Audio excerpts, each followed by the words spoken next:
हा चला आमची वैशाली चालली त्याची बाबा चला रामकृष्ण हरी माऊली एसटी चालला का? हा 20 रुपये रामकृष्ण हरी बच्चन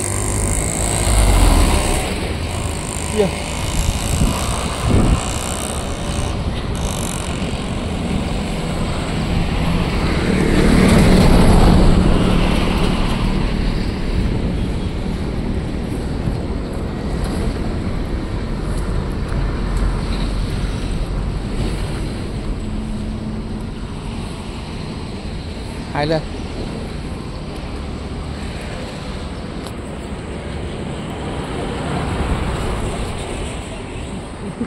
तू पण उठली माझे बाळ का ग उठली तू नाही झोपली बाळ नाही ते बोलले मी चालले मला नाही चालेल चांगली गोष्ट आहे मी आजीला काल बोलले मला पण उतरायला बरं नाही बरोबर आहे मी आपलं खाली दुकानात आलो बसलो मला माहिती ते खाली उतरल्यावर आपल्याला जायचं आहे त्यांना आपलं पण पाय मोकळं